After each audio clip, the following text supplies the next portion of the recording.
The ocean's dream was a floating paradise, a 10-deck marvel of modern engineering with gourmet restaurants, a casino, a theater, and even a small shopping mall. For the 2,000 passengers and 800 crew members on board, it was supposed to be the trip of a lifetime, but now it was a nightmare. Dr. Emily Carter, a 35-year-old epidemiologist on vacation with her teenage daughter, Mia, was among the first to realize something was horribly wrong. She had been sipping a margarita by the pool when the attack happened. Instinct kicked in. She grabbed Mia's hand and pulled her away from the chaos, her mind racing. What the hell is going on? Mom, what's wrong with him? Mia asked, her voice trembling as they ducked behind a bar. Emily peeked over the counter. The man, now clearly not a man, was attacking another passenger, ripping into their flesh with inhuman strength. The victim's screams were cut short as they collapsed, only to twitch and rise moments later, their eyes blank and hungry. Stay down. Emily whispered, her heart pounding. She fumbled for her phone, but there was no signal, of course. They were in the middle of the ocean. She cursed under her breath. We need to get inside, now. Emily and Mia made their way to the ship's interior, where other passengers were fleeing in panic. The once elegant hallways were now a scene of carnage. Blood smeared the walls, and the sounds of screams and growls echoed through the corridors. Emily's training kicked in. She grabbed a fire extinguisher from the wall and handed it to Mia. If anything comes near us, swing hard. Aim for the head. They stumbled into the ship's theater, where a group of terrified passengers had barricaded themselves.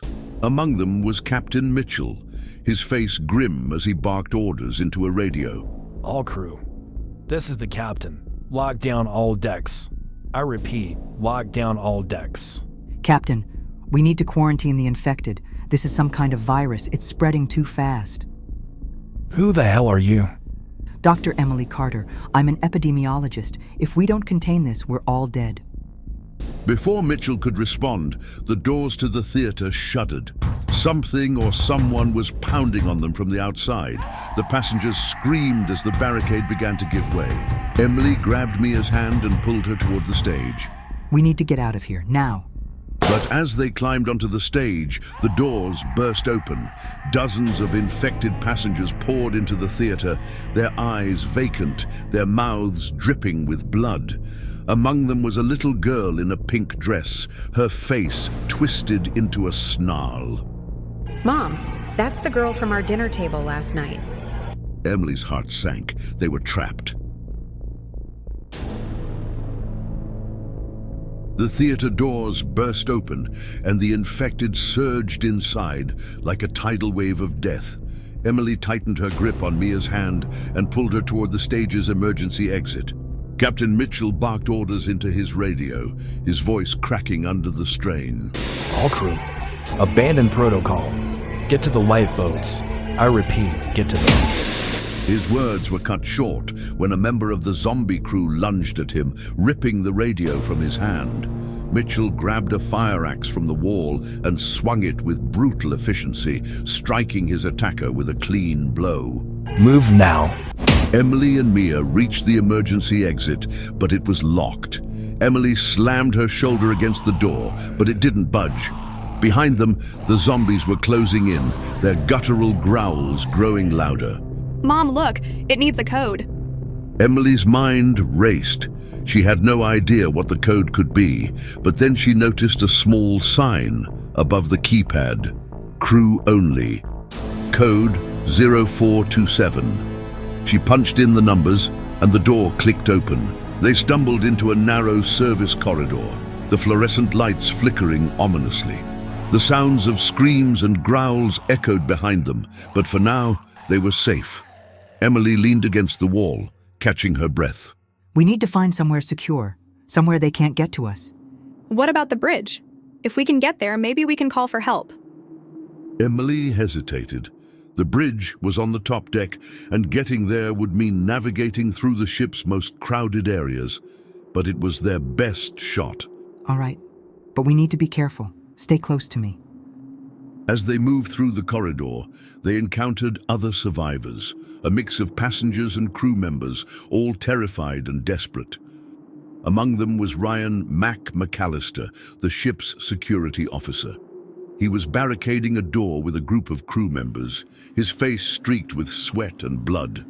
You're the doctor, right? We've got wounded here. They need help. Show me. Mac led them to a small storage room where several injured passengers were huddled. One man had a deep bite wound on his arm, his skin already turning grey. Emily's stomach churned. She knew what that meant. We need to quarantine him. He's infected. No, please, I'm fine. It's just a scratch. Mac stepped forward, his expression grim. You heard the doc. We can't take any chances. The man tried to protest, but Mac and another crew member restrained him, dragging him to a nearby supply closet and locking him inside. The man's screams echoed through the corridor, sending chills down everyone's spines. We need to get to the bridge. If we can contact the Coast Guard, maybe we can get help. The bridge is swarming with those things. We'd never make it. Then what's your plan? Wait here until they break through? Mac glared at her but didn't respond. Instead, he pulled out a map of the ship and spread it on the floor. There's another way, the elevator. It leads to the engine room. If we can secure it, we might be able to control the ship from there. And then what? We can't just drift in the middle of the ocean? One problem at a time. First, we survive. As the group prepared to move, a loud crash echoed from the corridor. The barricade they had set up was breaking. The zombies were coming. Move, now! Mac shouted, shoving everyone toward the service elevator. But as they reached it, the doors opened, and a horde of infected poured out, their eyes blank, their mouths dripping with blood. Emily grabbed Mia and pulled her back, but it was too late. The zombies were everywhere. They were surrounded.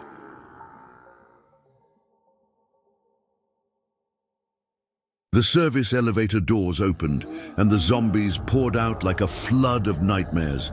Emily grabbed Mia and pulled her back, but the horde was already surrounding them. Mac stepped forward, swinging his baton with brutal precision, taking down the first wave of attackers. Move! Back to the storage room! The group scrambled back, slamming the door shut just as the zombies reached them. Emily leaned against the door, her heart pounding. We can't stay here. They'll break through eventually. We need to get to the engine room. It's our only shot. And then what? We can't just hide down there forever. You got a better plan, Doc? Because right now, I'm all ears.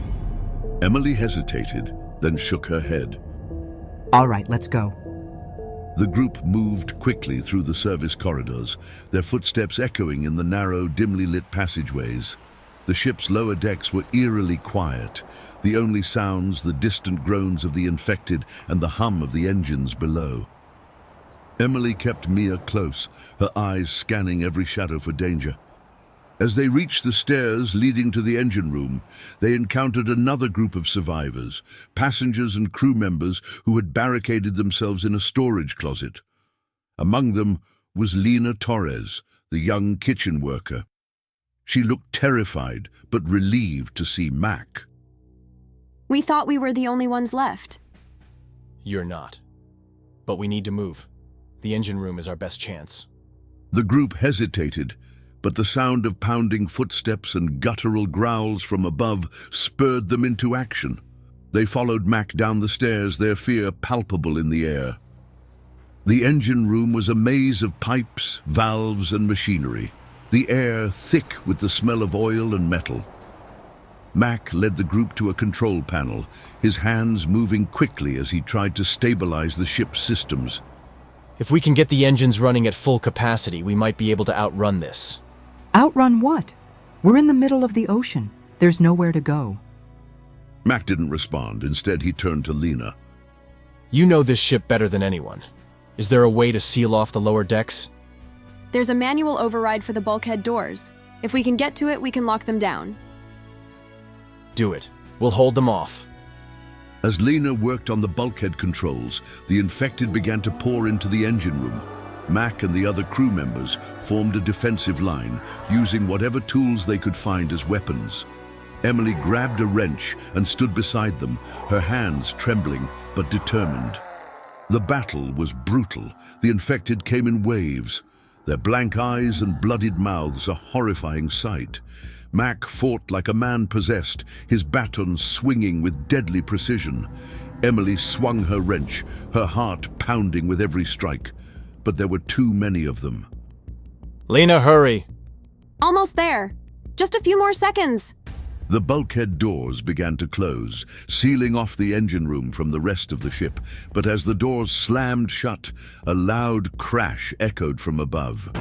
The group looked up to see a ventilation grate fall from the ceiling, and a swarm of zombies began to drop into the room. They're coming from above. Oh my god, we're trapped! The ventilation grate crashed to the floor, and the infected began to drop into the engine room like ravenous spiders. Emily's heart raced as she swung her wrench at the nearest attacker, her arms burning with fatigue. We can't hold them off forever. Matt grabbed a pipe from the wall and swung it like a baseball bat, taking down 2 infected in one blow. Lena, how much longer? Almost there. Just a few more seconds. But time was running out. The infected were everywhere, their blank eyes and bloodied mouths a horrifying sight. Mia stood behind Emily, clutching her fire extinguisher, her face pale but determined. Mom, we need to do something. Emily glanced around the engine room, her mind racing. The fuel lines. If we can rupture them, we might be able to create a diversion. Are you crazy? That could blow the whole ship. Do you have a better idea? All right, cover me. Mac and Emily fought their way to the fuel lines, their movements quick and desperate. The zombies were closing in, their guttural growls growing louder. Emily grabbed a wrench and began loosening the bolts on the fuel line, her hands trembling. Hurry! They're everywhere! Emily's heart pounded as the last bolt came loose. Fuel began to spray from the line, pooling on the floor. Now what? Mac pulled a lighter from his pocket. Get back! Emily grabbed Mia and pulled her behind a large piece of machinery. Cover your ears! Mac lit the fuel and threw the lighter into the pool. The explosion was deafening, sending a wave of heat and flame through the engine room. The infected were thrown back, their bodies engulfed in flames. The explosion bought them a few precious moments. The zombies were disoriented, their movements slow and jerky. Mac grabbed Emily's arm. We need to get out of here, now! Lena, did you seal the bulkheads? They're sealed, but the fire's spreading. We need to get to the lifeboats. The lifeboats are on the upper decks. We'll never make it. Then what's the plan? The cargo hold. There's a small emergency raft down there. It's our only shot. The group moved quickly, their footsteps echoing in the narrow passageways. The fire was spreading, the heat intense. Emily kept Mia close, her heart pounding with every step. As they reached the cargo hold, they found the raft, a small inflatable boat that looked barely seaworthy. Mac began inflating it, his hands shaking. It's not much, but it's our only chance. Emily nodded, her eyes scanning the hold for supplies. We need food, water, anything we can find. As they prepared to lower the raft into the water, a loud crash echoed from above. The infected had broken through the bulkheads and were pouring into the cargo hold. Their eyes were blank, their mouths dripping with blood. Hurry! Mac shouted, shoving the raft toward the edge of the hold. But as they climbed in, the infected reached them. One of them grabbed Lena, pulling her back. She screamed, her eyes wide with terror. Lena! Mac shouted, reaching for her. But it was too late. The infected dragged her into the shadows, her screams echoing through the hold. The raft hit the water with a jarring splash, the cold ocean spray soaking the survivors. Emily clung to the edge, her heart pounding as she watched the burning ship grow smaller in the distance. The screams of the infected and the roar of the flames faded into the night, replaced by the sound of waves lapping against the raft. Mia shivered, her arms wrapped around herself. What now? Mac checked the raft's supplies. A few cans of food, some bottles of water, and a flare gun with only one shot. We need to find land, or at least another ship. Emily nodded, her eyes scanning the horizon. The ocean was vast and dark, the stars above their only guide. We'll head east. The Coast Guard patrols that area. If we're lucky, they'll spot us. The night was long and cold. The raft bobbed on the waves, the survivors huddled together for warmth. Emily kept watch, her eyes scanning the darkness for any sign of help or danger. Mia dozed fitfully, her head resting on Emily's shoulder. Mac sat at the edge of the raft, his eyes fixed on the horizon. We can't last out here forever. We need a plan. We'll ration the supplies, make them last as long as we can. And if no one finds us? Emily didn't answer. She didn't have one. By morning, the sky had darkened and the wind had picked up. Dark clouds loomed on the horizon, and the waves grew taller, slamming against the raft with increasing force. Storm's coming. We need to secure the raft. Emily and Mia helped him tie down the supplies, their hands trembling with cold and fear. The storm hit with brutal force, the rain lashing down and the waves threatening to overturn the raft. Emily clung to Mia, her heart pounding as the raft was tossed like a toy in the raging sea. Hold on! Mac shouted, his voice barely audible over the roar of the storm. When the storm finally passed, the survivors were exhausted and drenched. The raft was half filled with water and some of the supplies had been lost. But as the sun rose, Emily spotted something on the horizon. A small island, its silhouette barely visible against the brightening sky. There! Land! Mac squinted, his face lighting up with hope. Let's head for it. It's our best shot. As they paddled toward the island, a low growl echoed across the water. Emily froze, her heart skipping a beat. Do you hear that? Yeah, and it's not the wind. The growl grew louder, and the water around the raft began to ripple. Something was moving beneath the surface, something big. The raft rocked violently, and Mia screamed as a massive, shadowy shape broke the surface, its eyes glowing in the dim light. The shadow beneath the water circled the raft, its glowing eyes piercing the dark depths. Emily's heart raced as she gripped the edge of the raft, her knuckles white. What is that? Mia whispered, her voice trembling. Mac grabbed the flare gun, his face grim. Whatever it is, it's not friendly. The creature surged upward, its massive form breaking the surface. It was unlike anything they had ever seen, a grotesque fusion of human and sea creature, its skin slick and gray, its mouth filled with rows of jagged teeth. It let out a guttural roar, sending a wave crashing over the raft. Row! Mac shouted, firing the flare gun at the creature. The flare struck its shoulder, causing it to recoil with a screech. The survivors paddled furiously toward the island, their muscles burning with exhaustion. They reached the shore just as the creature dove back into the depths. The island was small and rocky, with dense jungle vegetation covering its interior. Emily helped Mia out of the raft, her legs wobbling as she stepped onto solid ground. We need to find shelter. Mac nodded, his eyes scanning the jungle. And fast. That thing's still out there. The group moved inland, their footsteps crunching on the rocky beach. The jungle was eerily silent, the only sound the distant crash of waves. As they ventured deeper, they stumbled upon a clearing, and a sight that made their blood run cold. In the center of the clearing was a makeshift camp, its tents torn and abandoned. Scattered around the camp were bones, human bones. Emily knelt beside one, her stomach churning. These are recent. Mia pointed to a nearby tree. Look. Carved into the bark was a message. They're in the water, don't let them take you. Mac cursed under his breath. This isn't just an island, it's a trap. As night fell, the group built a fire in the clearing, their nerves on edge. The jungle was alive with strange sounds, rustling leaves, distant growls, and the occasional splash from the shore. Emily kept Mia close, her eyes darting to the shadows. Suddenly the fire flickered and a low growl echoed through the clearing. The creature emerged from the trees, its glowing eyes fixed on the survivors. It was joined by others, smaller, but no less terrifying. Get behind me. Max said, brandishing a makeshift spear, but as the creatures closed in, it became clear they were outnumbered. Emily grabbed Mia's hand and pulled her toward the shore. We need to get back to the raft. They ran through the jungle, the creatures hot on their heels.